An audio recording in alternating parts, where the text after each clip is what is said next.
Bienvenidas y bienvenidas a este canal de nuevo. Hoy tenemos a Laia y vamos a hacer una entrevista súper chula. Laia, buenos días. Bueno, Laia es tu Gine en Instagram para quien no la conozca. Y la tenemos aquí, pues estamos aquí de domingo tranquilo y vamos a entrevistarla, vamos a ver qué nos cuenta. Cuéntanos.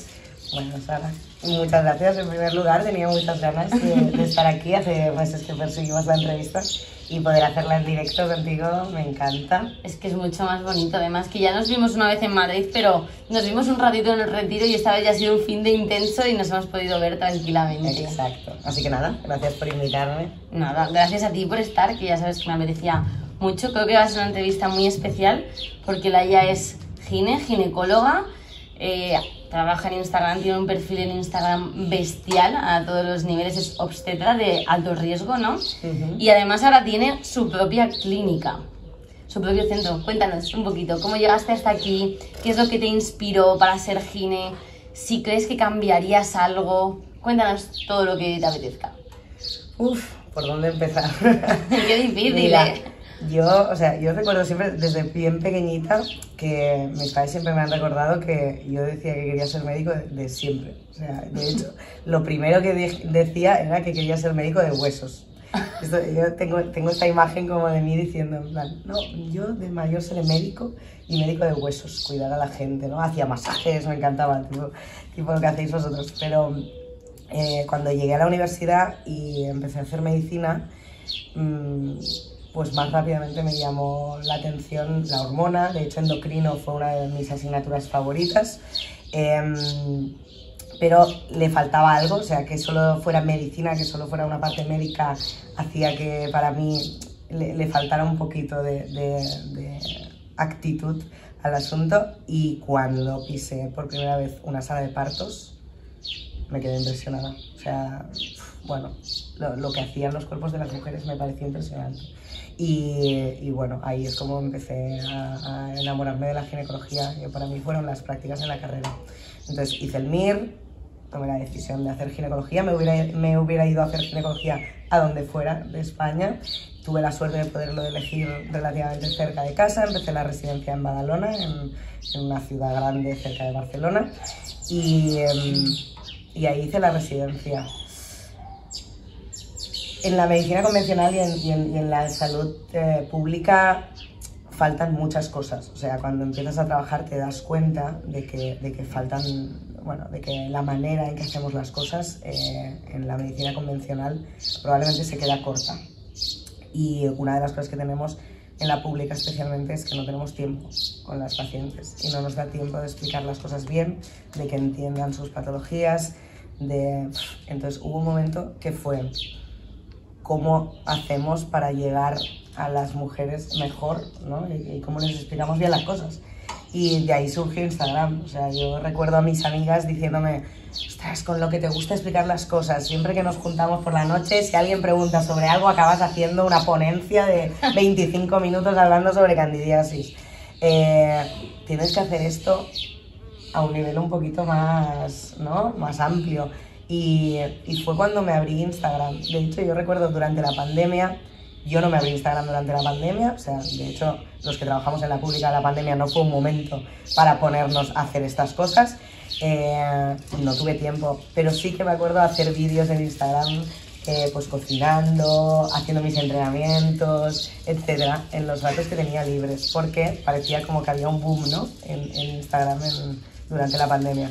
Y fue post pandemia, o sea, al acabar la pandemia estábamos todos destrozados, había mucha falta de información, veías a la gente que no entendía lo que estaba pasando, y entonces pues ahí es cuando hice el clic y decidí lanzarme, la verdad. Nunca me lo había planteado, estar en Instagram, no era algo que surgió de forma bastante natural, y pues ahí empezó todo, ahí empezó el cambio, de hecho. Y vaya cambio. Sí.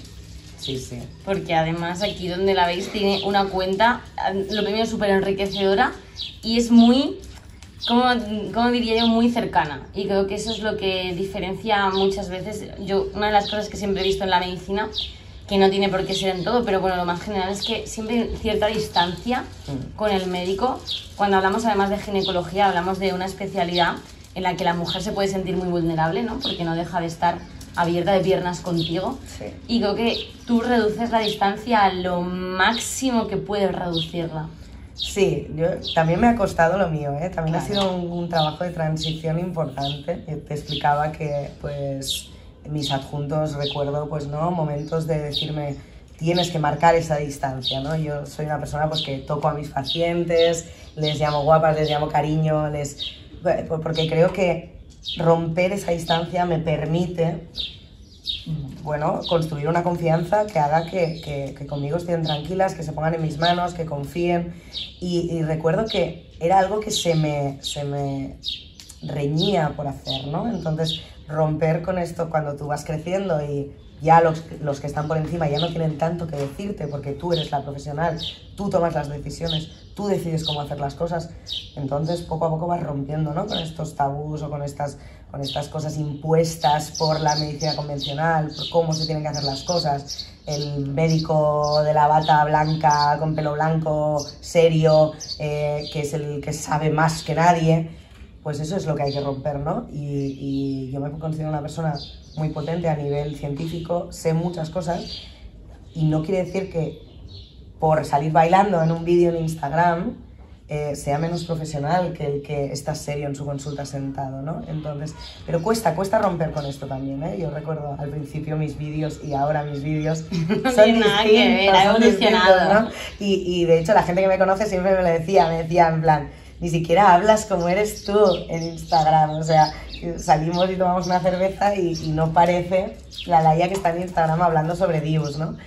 Y romper con eso también es difícil porque tienes eso, ¿no? La sensación de que la sociedad espera que seas esa cosa seria, pero no es incompatible. Y cuando te das cuenta, cuando te permites ser tú como persona a la vez que eres la profesional que sabe tanto y que puede ayudar tanto a las personas, para mí ha sido una explosión personal y profesional muy importante. O sea, por fin he conseguido juntar las dos personas y ser la misma persona a todas horas.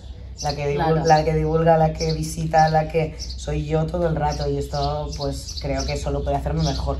Claro, o sea, totalmente. Seguro. Sí, porque eres más tú y además que creo que la cercanía y ser así es una de las cosas imprescindibles para que algo vaya bien. Al final la confianza que un paciente debe tener un profesional y no tener ese miedo y esa distancia, esa frialdad, creo que une mucho. Sí. Y en este camino que has ido evolucionando y cambiando, ¿te has encontrado con baches a nivel de profesionales que te hayan quizás juzgado, te lo hayan puesto complicado, e incluso decir tú, ostras, ¿estoy haciendo de verdad lo correcto? Sí, tristemente a veces no es algo tan directo, o sea, algo no una conversación de alguien que te diga, tú no tendrías que estar haciendo esto.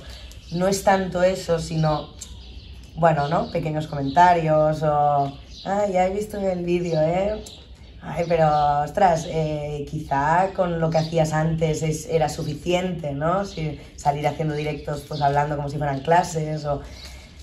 Sí, te sientes juzgada, o sea, te sientes juzgada por profesionales, por pacientes, ¿no? También lo hemos comentado de alguna seguidora que pues se siente con la potestad de escribirte en privado y decirte, antes me gustabas mucho porque eras muy profesional, pero esto que estás haciendo de los reels me parece ridículo y voy a dejar de seguirte. Bueno, pues genial, o sea, de hecho, si estás aquí y no te gusta lo que hago, pues mejor que no estés, ¿no? O sea, realmente para mí esto es bilateral, o sea, yo estar en Instagram para gente que no valora lo que hacemos, pues mejor no estar, ¿no? O sea, para recibir pues crítica o para... Bueno, no le tengo que gustar a todo el mundo, está bien, es algo que acepto, no lo necesito. Quiero que estés ahí si lo que hago te importa y tú me aportas a mí, porque nosotras, o sea, esto es súper bilateral, aprendemos un montón de la gente en Instagram. Yo es una de las cosas más positivas que me llevo, nos dan nuestros dolores de cabeza, pero una de las cosas más positivas que me llevo es que he aprendido a detectar las necesidades de las pacientes mejor desde que tengo un contacto tan directo con ellas que antes. O sea, igual que yo me he permitido ser más yo, la gente a través de una pantalla es más ella. Sí, claro. Más que en la consulta. En la consulta da vergüenza, ¿no? Te sientas delante del médico, lleva una bata blanca, decir ciertas cosas a veces es difícil Y, ostras, las redes nos han permitido también romper esa barrera también, de otra manera. Claro. Además, ahora que además te has abierto el nuevo centro y estáis trabajando ahí, eso lo notarás un montón, ¿no? ¿Cómo surge la idea y de dónde salen las necesidades de lo que acabas de comentar para decir, quizás debemos trasladar esta idea no solo de Instagram y sesiones online, sino llevarlo a un centro privado donde pueda decidir yo cómo trato a las pacientes, cuánto trato a las pacientes? Claro, absolutamente. O sea, para mí Instagram fue el primer paso porque pensé, ostras, si tengo 7 minutos en consulta con la paciente y le diagnostico un síndrome de ovario poliquístico y soy incapaz en 7 minutos de transmitirle todo lo que supone tener un ovario poliquístico, ¿no? Voy a grabar un vídeo en Instagram de 1 hora hablando del ovario poliquístico y le voy a decir a la paciente, mira, entras en mi Instagram, te buscas este vídeo, ¿no? Y tienes toda la información. Pero claro, no es lo mismo que personalizar toda esa información para una sola paciente, ¿no? Entonces, claro. Yo el primer paso que di fue justamente hacer las consultas online de 45 minutos. O sea, a mí me parecía que tener casi 1 hora con la paciente tenía que ser la hostia, porque si era capaz de transmitir en Instagram durante 1 hora información sobre el ovario poliquístico, pero además lo fusionaba con tener toda la información de la paciente y personalizar la información que ella necesita, pues aquello tenía que ayudarlas seguro. Entonces empecé por el online y claro, llega un momento que somos ginecólogos, trabajamos con las manos, necesitamos un ecógrafo, entonces quería materializar físicamente lo que había conseguido a nivel online y eso fue el motivo de abrir la clínica. Por un lado eso, por otro lado el equipo multidisciplinar, o sea, yo nunca he... Bueno, el concepto de la salud de la mujer es súper amplio y requiere de muchas especialidades y no paro de repetir, ¿no? Pero los pilares básicos al final pues son la nutrición, el entrenamiento, el descanso y la gestión del estrés. Pues esos pilares nos ayudan a mantener gente que no somos los ginecólogos. Entonces Totalmente. necesitaba a mi lado pues, nutricionista, entrenador, psicóloga. Claro, o sea, teníamos que hacer las cosas un poquito diferentes, ¿no?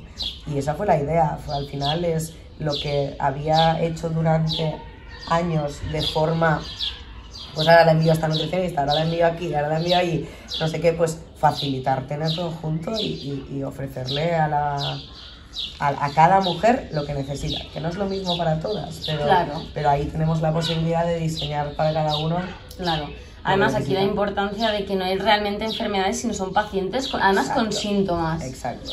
Porque hablando de un SOP, por ejemplo, cada SOP es diferente, cada mujer tiene, incluso dentro del mismo SOP, encuentras sintomatología diferente. Al final, yo siempre digo que no trato patologías, trato síntomas y yo lo que quiero es exactamente tratar a la paciente. Y, por ejemplo, tú en la sanidad pública tratabas muchos partos de alto riesgo.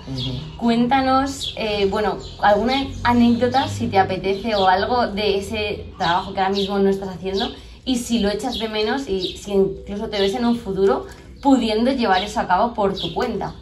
Sí, bueno, eso, yo la verdad es que me especialicé en la patología de riesgo. Básicamente, ojo, porque los obstetras nos dedicamos a esto, ¿eh? O sea, a mí me encanta el parto de bajo riesgo, me encanta la fisiología, pero eso es el campo de las matronas. Entonces yo, cuando empecé a saber sobre el embarazo, pues me fui derivando a trabajar con el alto riesgo, ¿no? El alto riesgo tiene muchas cosas malas, obviamente, porque da miedo y porque cuando estás en un embarazo y algo va mal, es un momento muy difícil, ¿no? Para la mujer, para la pareja. Pero también es verdad que incluso cuando estás en una mala situación, pero conseguimos un buen output, ¿no? Es gratificante, es muy gratificante, ¿no? Mira, justamente pues estas últimas semanas ha dado a luz una de mis pacientes con 30 semanas, una cesárea con 30 semanas, después de tener una pérdida gestacional a las 16, o sea, perdimos un bebé a las 16 semanas por una coriomionitis, una infección de la placenta. Es una paciente que tiene mucho problema de microbiota. Estuvimos trabajando en recuperar su microbiota para este siguiente embarazo muchísimo, se lo ha currado un mogollón, pero es verdad que pese a eso ha vuelto a hacer una infección de la placenta, pero esta vez hemos llegado a las 30 semanas, tenemos un bebé vivo de 30 semanas en la UCI y es pues muy gratificante, ¿no? De decir, en plan, esta mujer probablemente sin nuestra ayuda no hubiera llegado a las 30 semanas, no tendría un bebé vivo en sus manos, ¿no? Hubiera vuelto a tener una pérdida a las 16. Ostras, pues es necesario. Es duro, pero es muy gratificante cuando consigues, pues, ¿no? buenos resultados. O, pues bueno, ¿no? La fertilidad, al final la fertilidad es un camino muy difícil. Durante mucho tiempo las cosas se han hecho muy mal desde el punto de vista de la búsqueda gestacional, o blanco o negro, o sea, o te quedas tú sola embarazada, que esto era lo normal, o te vas a una clínica de reproducción asistida y te crean un embarazo, ¿no? Y en medio hay todo un mundo de maneras de ayudar a las pacientes, pues bueno, se puede hacer otras cosas, ¿no? Entonces, yo ahora estoy más centrada en esto, en el vacío que hay, ¿vale? Entonces, he dejado de hacer durante una temporada pues la atención al parto hospitalario de alto nivel, porque a nivel mío personal, a nivel físico, necesitaba un descanso. 10 años de hacer guardias de 24 horas es otro nivel, y yo necesitaba un descanso personal. Si me veo volviendo a la sala de parto, siempre, o sea, sí, siempre, o sea, yo creo que es una parte de mí muy importante, la partera, pero por el momento creo que habían otras cosas que requerían nuestra atención, y eso ya está muy bien cuidado. O sea, hay otras cosas que no, pero la atención al parto de alto riesgo en España es muy buena. Los grandes hospitales tienen una atención brutal, ¿no? Entonces, quizás se necesita nuestra atención en otro sitio. Lo echo de menos, lo echo de menos. No lo he dejado totalmente, hago alguna guardia de vez en cuando, tengo amigas que están embarazadas y les voy a atender sus partos, porque al final son gente conocida y cercana, entonces no me estoy despegando 100% del parto, ni mucho menos. También visualizo nuestra propia clínica creando un equipo que pueda atender esto, pero esto requiere tiempo y que las cosas se dibujen. O sea, si una de las cosas que me quejo es que en la sanidad las cosas siempre se han hecho pues rápido, corriendo por dinero, pues no voy a hacer eso ahora yo. Entonces nuestra visión es un poquito más tranquila. Se tiene que crear solo ese proceso. Sí, precisamente por eso habéis llegado a este punto. Pero bueno, sí, claro, lo echo de menos. Me veo de nuevo volviendo a las salas de parto en algún momento, seguro. Pero sin prisa, las cosas se tienen que dibujar. Qué guay. Ahora que estamos hablando del tema de la fertilidad, el alto riesgo, ayer en la playa estuvimos charlando un poco cómo había evolucionado toda la dificultad que antes había, los malos hábitos, cómo nos han ido afectando a nuestra vida y cómo se ve ahora la cantidad de alto riesgo que hay o de dificultad de embarazo, ya no solo alrededor de quizás edades más tardías, problemas a nivel de microbiota cuando eres más mayor, sino que ya estamos viendo problemas con gente mucho más joven. Sí. Porque, claro, realmente nos cuidamos mucho menos. ¿Cómo has ido viendo tú esto así para que ellos se lleven también una idea y quizás, pues bueno, que podáis cambiar un poquito el foco en cuando hablamos de la importancia de los hábitos y de cuidarte desde ya? Sí, yo creo que no sé en qué momento, o sea, la sociedad evoluciona, ¿no? Con la tecnología, evolucionamos hacia un punto en el que pues el sedentarismo, la mala alimentación, vas al súper y realmente todo lo que ves es producto envasado y procesado.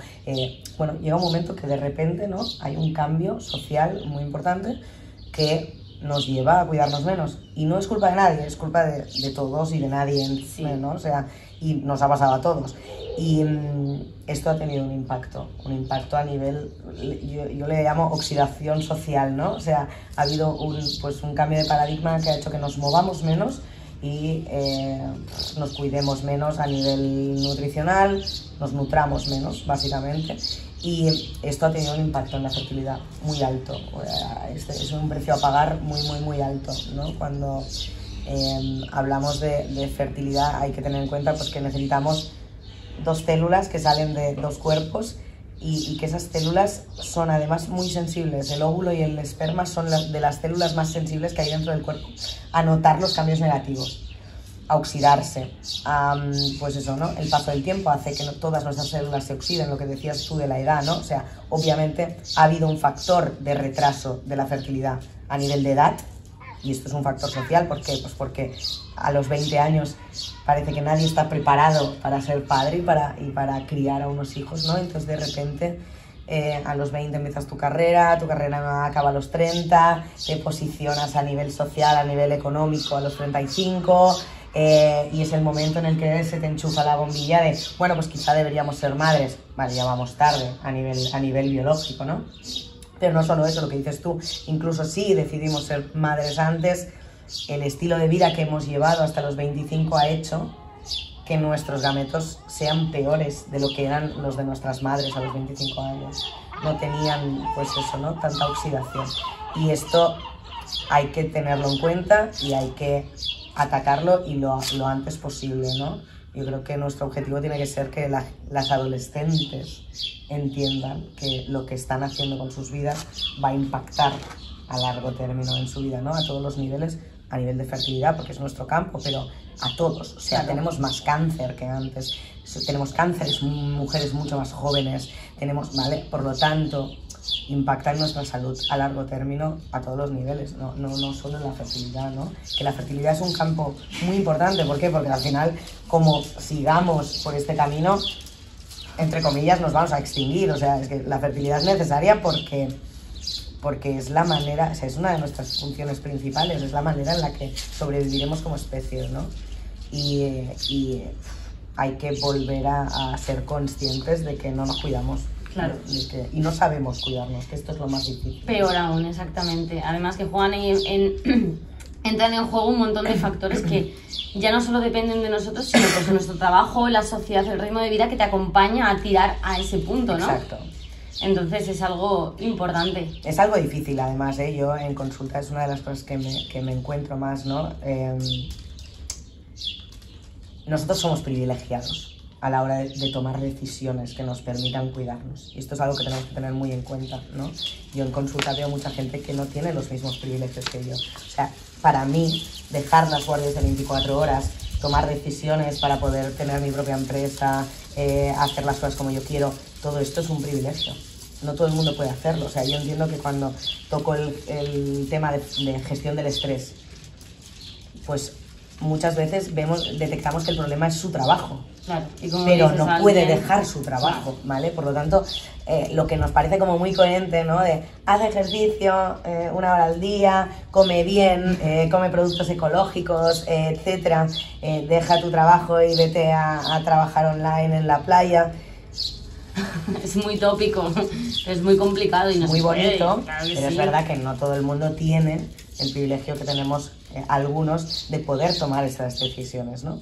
También es verdad que nos acomodamos en esa excusa para no tomar las decisiones, sí, ¿vale? Sí, 100%. O sea, son los dos extremos y eso es lo que hay que encontrar, el punto medio. O sea, yo he tenido muchas pacientes con el privilegio de poder tomar decisiones que no han tomado las decisiones adecuadas o que no han querido tomar, ¿no? Poner bueno, un par de cojones encima de la mesa y cambiar las cosas, vale. Pero también hay que saber que no es tan fácil muchas veces. Claro, ni tanto ni tan calvo. Al final el equilibrio y el punto medio y la escala de grises que hay entre ese blanco y ese negro. Exacto. Y luego está esto, ¿no? Que parece como que o pones los 4 pilares perfectos o pues no voy a hacer nada porque soy incapaz de modificar nada. Hombre, por favor, hay mucho gris. Claro. O sea, empecemos tocando una tecla y poco a poco vayamos tocando teclas y llegará un momento que sin haber tocado las 100 teclas, quizás si solo hemos tocado 18, hemos cambiado nuestra sintomatología o nuestra patología de base o conseguir quedarnos embarazadas, etc., ¿no? Claro. Pero vaya que sí, hay que cambiar el concepto. Hay que cambiar el concepto de que no existe la pastilla mágica, número 1, ¿no? Y empezar a cuidarnos desde otra perspectiva, seguro. Y hablando de cambiar el concepto, una pregunta que me encanta hacer y por favor que llegue a todo el mundo, porque además es algo que también se pregunta mucho, es ¿cuánto te enseñan en la carrera de ciclo menstrual? Por favor. Esa es la pregunta del siglo. Puede doler, pero para que luego hablemos de... Claro, al final siempre la palabra de la ginecóloga o el ginecólogo está por encima de todo. Estamos acostumbrados muy a menudo a salir con recetas mágicas o recetas de medicamentos de la consulta del ginecólogo para tratar ciertas patologías que ya se ha visto que no son la solución. y te dicen, no, es que el ginecólogo sabe más. Cuéntanos, por favor, Laia. Te estoy aquí metiendo en los charcos que te encanta, Me encanta. Nada, o sea, no se enseña nada de ciclo menstrual en la carrera. Ayer te lo explicaba, ¿no? Que, bueno, de hecho, no recuerdo. Yo tengo muy buena memoria fotográfica y de hecho recuerdo clases enteras de la carrera.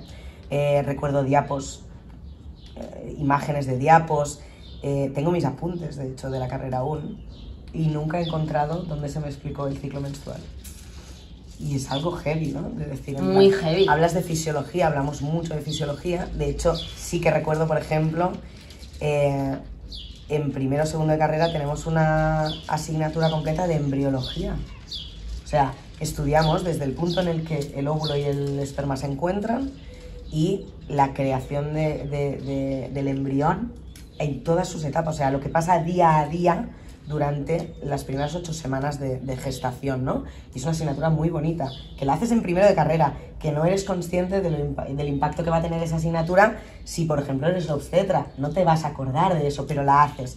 Pero en cambio, el ciclo menstrual no lo recuerdo explicado en la carrera en ninguna asignatura, ni en la de fisiología básica, ni propiamente en la de ginecología antes de empezar a hablar del anticonceptivo, etcétera, ¿no? Lo que más recuerdo a nivel de fisiología,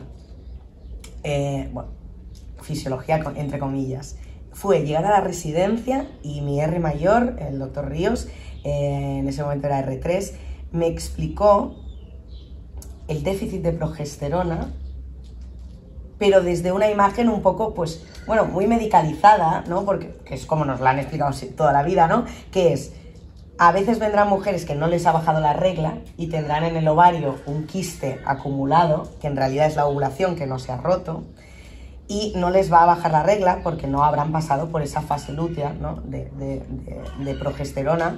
Entonces les vas a dar progesterona, no les va a bajar la regla durante la progesterona, sino que cuando les retires la progesterona, la caída de progesterona va a hacer que les baje la regla y así van a estar tranquilas.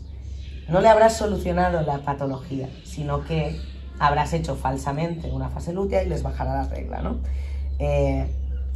A mí no se me explicó el ciclo menstrual, cuando hay progesterona, cuando hay tal, y se me explicó que hay mujeres que les pasa esto, o que hay mujeres que tienen un déficit de progesterona y tal. No, se me explicó, tienes una progesterona micronizada, que es una pastilla, que le vas a dar 10 días, para que luego le baje la regla, ¿no? Y este es el primer contacto que tuve yo, así un poquito, que recuerdo, ¿no? Hostia, me están hablando de una hormona, o sea, estoy dando una hormona para paliar una cosa que le ha faltado en el cuerpo a esta mujer, sin entender por qué le está faltando a esta mujer esta cosa, ¿no? Para que veamos a dónde van. Claro, y yo digo en plan, ¿qué está pasando aquí, no? Y ahí es cuando empiezas tú a indagar, de decir, vale, o sea, vamos a abrir un poquito la mirada. Si falta esta progesterona, ¿cuáles son las causas, ¿no? De que falte? Y ahí empiezas tú un poquito a abrir, y yo he estudiado muchísima fisiología a posteriori, durante la residencia, pero especialmente después de la residencia. O sea, cuando las decisiones eran 100% mías y no dependía de un adjunto que me dijera lo que tenía que hacer, ¿no? Y yo me he formado a posteriori, sin ninguna duda, y me he formado mucho con cursos externos a la medicina alopática convencional, fuera de mi carrera. O sea, yo me he tenido que formar fuera. Y ahora tengo muchísimo conocimiento y me he formado de gente que no son ginecólogos, ¿no? Y qué necesario es escuchar esto, porque creo que, que un ginecólogo o ginecóloga no estudie algo tan importante que luego va a tratar en consulta, porque estamos hablando de que al final gran cantidad de consultas son dolores menstruales, fertilidad, síndromes de ovario poliquístico mal diagnosticados, endometriosis, que además tú tienes endometriosis, ¿verdad? Sí. ¿Y cuánta información nos ha faltado? Sí. Yo creo que la medicina convencional se basa en protocolos, o sea, tenemos una visión muy protocolizada del asunto. O sea, cuando hay una patología, de hecho tú abres un libro de medicina o de ginecología y te encontrarás gráficos de si es blanco hago esto, si es negro hago esto, si es rojo hago esto. Y eso está muy bien, nos ayuda mucho, sobre todo al principio, cuando no sabes tratar con pacientes o te cuesta más, ¿no?, aunar síntomas y encontrar un diagnóstico. Y está muy bien porque permite tener una mente científica, ¿no? De entender que, bueno, que requerimos de comprobaciones a nivel de estudios de que las cosas funcionan, etcétera, pero eso no es la respuesta para todo y cuesta entender eso. Yo creo que además muchos médicos tienen una mente muy cuadriculada, ¿vale? O sea, que se nos enseña a ser así, ¿eh? Pero romper con eso no es fácil muchas veces. El protocolo no sirve para todo el mundo y romperlo no es fácil tampoco. Hace que tú te sientas entre la espada y la pared de que es tu responsabilidad estar saliéndote del protocolo. Y esto ha hecho mucho daño. Esto hace mucho daño. Y no todo el mundo puede salirse de esa norma, porque, bueno, requiere de tener un carácter de un tipo concreto, de autocuestionarte mucho. Yo creo que esto, como persona, es la que consigues que como profesional seas un poco distinta. Lo que hablábamos antes, ¿no? De derrumbar esa barrera entre la persona y el profesional. No todo el mundo lo consigue, y si no lo consigues, el profesional es el que sabe seguir los protocolos. Claro. Sí.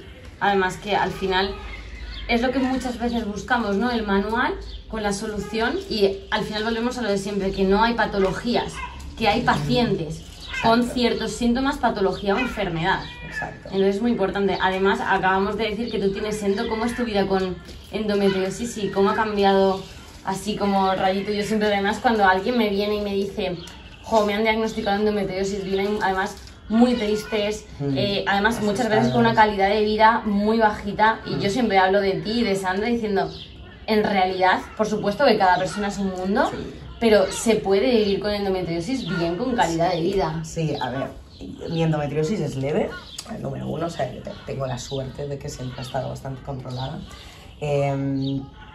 Yo estuve 10 años con anticonceptivos, o sea, yo ahora divulgo como divulgo, sé lo que sé, etcétera. Mi estilo de vida ha cambiado y mi patología ahora se puede controlar de otra manera, pero estuve 10 años con anticonceptivos, ¿vale?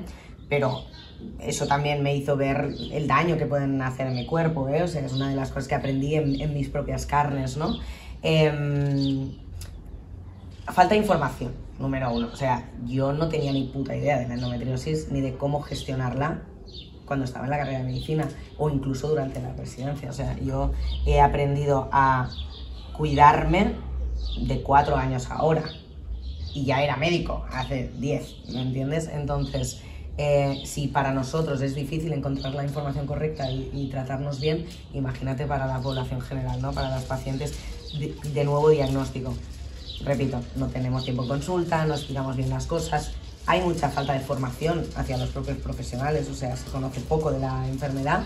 Y volvemos al tema de los protocolos. Históricamente las patologías tienen un tratamiento médico, ¿no? Entonces el objetivo siempre ha sido encontrar una pastilla para tratar las patologías.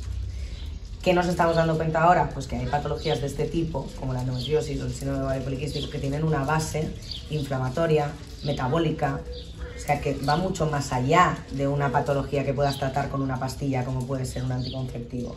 Estas patologías tienen un impacto en esos pilares de los que hablábamos al principio y cómo los tratamos. O sea, si es una enfermedad que se basa en la inflamación, yo tengo que cuidar de estar lo menos inflamada posible. ¿Cómo me desinflamo? Tiene que ser la pregunta. Y yo no hacía ejercicio, hasta hace 4 años yo no hacía ejercicio. O sea, yo con la excusa de estoy haciendo una residencia, estoy haciendo guardias de 24 horas, no tengo tiempo para ir al gimnasio, yo dejé de hacer ejercicio. Yo había bailado toda mi vida, había hecho teatro, etcétera. Esas eran mis actividades más, con más impacto en mi día a día, y cuando empiezo a hacer mi carrera me quedo sin tiempo y decido que eso ya no son mis prioridades. Dejo de hacer ejercicio, empiezo a comer peor porque tengo menos tiempo, no me hago tuppers, etcétera. Empiezo a comer peor, llega el estrés, obviamente hasta los 18 años yo no sabía lo que era el estrés, aparece el estrés porque empiezo a hacer una carrera de este tipo, descanso menos porque necesito estudiar mucho y hay que sacar horas de algún lado y las sacas de dormir, y ahí se desencadena mi patología y empiezo a tener dolor menstrual muy fuerte. ¿Qué solución se me da? El anticonceptivo. O sea, tengo un dolor de regla, yo durante mis reglas quiero seguir haciendo mi vida normal porque estoy haciendo una carrera, porque a veces puedo tener un examen durante mi menstruación y no puede ser que esté en casa con Enantium y encerrada en la cama, empiezo a tomar el anticonceptivo sin atender a que lo que había desencadenado mi patología era todos esos cambios de hábitos que había hecho hacia peor, ¿no? Entonces, bueno, pues yo transito por mi carrera como puedo, con los anticonceptivos, no sé qué. Además, casualmente tengo pareja en ese momento, o sea que a mí, a nivel de planificación familiar, para mí era genial llevar un anticonceptivo, pero bueno, empiezo a quedarme sin líbido, a engordarme, bueno, ya está. O sea, entre el cambio de hábitos y usar un tratamiento, que es verdad que me mejoraba el dolor de la regla, porque tenía regla mucho menos abundante y menos dolorosa, no estaba tratando las bases que hacían empeorar mi enfermedad, ¿no? Y llega un momento que tengo que tomar decisiones. Cuando acabo la residencia, digo, es cuando ya había hecho más formación de este tipo, ¿no? Y sabía que no estaba haciendo las cosas como debía. Y entonces es cuando empecé a buscar ayuda. O sea, al final yo me he tenido que rodear de profesionales que saben de lo suyo para estar mejor yo. Y esto es algo que siempre repito. Yo no me he cuidado mi endometriosis yo. Me la han cuidado externamente. Tengo entrenadores personales, tengo una nutricionista, he empezado a ir a la psicóloga y todo esto ha hecho que pueda dejar los anticonceptivos. Ahora llevo 3 años sin anticonceptivos, estoy perfecta. Tengo puntualmente algún cuadro de dolor, absolutamente tolerable. Nunca paso de tomarme pues un ibuprofeno, no necesito grandes tratamientos y puedo llevar una vida estrictamente normal. Podría estar mejor, todos, o sea... Siempre se puede estar mejor. Mis entrenadores les gustaría que entrenara 6 días a la semana y entreno 3. Mi nutricionista sabe que mi resistencia a la insulina me puede ir como mucho más hidrato del que necesitaría. A nivel emocional, pues bueno, me queda mucho trabajo por hacer. Pero aquí estamos, pero aquí estoy. Y es posible, y no conmigo, esto lo he visto, obviamente. O sea, una vez visto en tus carnes, te lo crees. Totalmente. Eso es lo bueno, ¿no? De entonces acuerdo. puedes, a la hora de tratar a tus pacientes, tienes una seguridad en lo que estás diciendo muy fuerte que no tienen otros profesionales. Yo he visto muchos profesionales con miedo a tratar así a las pacientes. De hecho, aún tengo rifirrafes con compañeros que los quiero muchísimo, pero con Sandra, por ejemplo, no la llevo yo, Sandra, propiamente, ¿no? La llevan compañeras mías, que son las que la han operado, y que cada control, cada 3 meses, vuelven a poner encima de la mesa la opción de tratarla con hormonas. Porque les da miedo, porque tiene un quiste, porque les da miedo que ese quiste crezca, pero Sandra está muy bien clínicamente. Entonces, y yo lo sé porque yo soy esas carnes también y lo he vivido, entonces yo confío plenamente en el tratamiento de Sandra, en el no tratamiento, vamos a llamarle así, desde el punto de vista médico, ¿no? Una visión holística, integrativa, exacto, claro. En no ponerle una pastilla y en mantener los hábitos a rajatabla, porque además ella tiene un caso mucho más grave que el mío y tiene que hacerlo mucho mejor que yo, ¿no? Pero creemos en esa visión porque la hemos vivido en nuestras carnes. O sea, yo soy cero de gurús, entiéndeme, o sea, esto que quede muy claro, que somos gente que nos dedicamos a la salud y que hay que personalizar cada caso y que no sirve lo que ha hecho el vecino de al lado. Por supuesto. ¿Vale? O sea, que no es que como yo he vivido así ahora puedo tratar endometriosis. No, yo soy médico, soy ginecóloga, tengo muchísima formación, además he probado ciertas cosas de mi cuerpo y por tanto tengo como un feeling extra, ¿no? Al respecto, pero sí, o sea, otra manera es posible y somos la prueba. Totalmente. Vaya entrevista más intensa, hemos hablado creo que de todo. De hecho te iba a preguntar qué haces en tu día a día, pero ya nos has contado tus entrenos, más o menos, tu trabajo, y te cuidas mucho la higiene del sueño, ¿verdad? Ahora sí. Para mí ha sido parte de mi problema a nivel de ritmos de cortisol, de la gestión del estrés. Me di cuenta que contra menos dormía, peor gestionaba todo. O sea, todo. Tenía muchísima más hambre, no podía entrenar porque estaba muy cansada, no podía estudiar bien. Para mí los últimos 2-3 años, especialmente justo prepandemia y durante la pandemia, si una cosa me quedó muy clara fue que dormir es esencial y que tristemente los médicos, pues no sé, o sea... No lo recomiendan ni lo preguntan. Somos los que menos dormimos, porque hacemos guardias de 24 horas todo el día y no le damos ningún tipo de importancia a esto, y esto ya a nivel científico tiene tanta evidencia. Y cuando lo pruebas en tus carnes, es que no puedes volver atrás, o sea, yo no puedo dormir menos de 8 horas al día. Esto es un hecho y lo necesito. Me cambia la semana. O sea, atiendo diferente también. O sea, siempre digo que al final estás más esto cansada, claro que impacta sí. en todo lo que hago, y especialmente en mi trabajo, ¿no? Entonces, pues ya no concibo trabajar 24 horas seguidas, es algo que no volveré a hacer nunca, seguramente. Qué bueno. Muchas gracias, Laia. Yo creo que ha sido una entrevista muy completa, que hemos tocado todos los palos y que además hemos enseñado un montón de cosas que al final, cuando lo vivimos en nuestras carnes, como lo has dicho, ayudas a divulgar y a poder contar, y quizás lo ven un poquito más cercano. Así que te agradezco la sinceridad y la transparencia. Y bueno, agradezco además a Instagram haberte conocido, porque hablamos de Instagram y una de las cosas buenas y bonitas es que te traen al mundo profesionales que luego al final acaban en tu vida de una manera más personal. Así que nada, te lo agradezco un montón. Si tenéis alguna pregunta para Laia o queréis compartir cualquier cosita, pues estaremos encantadas de leeros. Y nada, volveremos otro día a hablar de otras cosas. Y tanto. Muchas gracias, Sara. A ti, corazón. Nos vemos en otro vídeo y os deseamos que os haya gustado mucho. ¡Mua!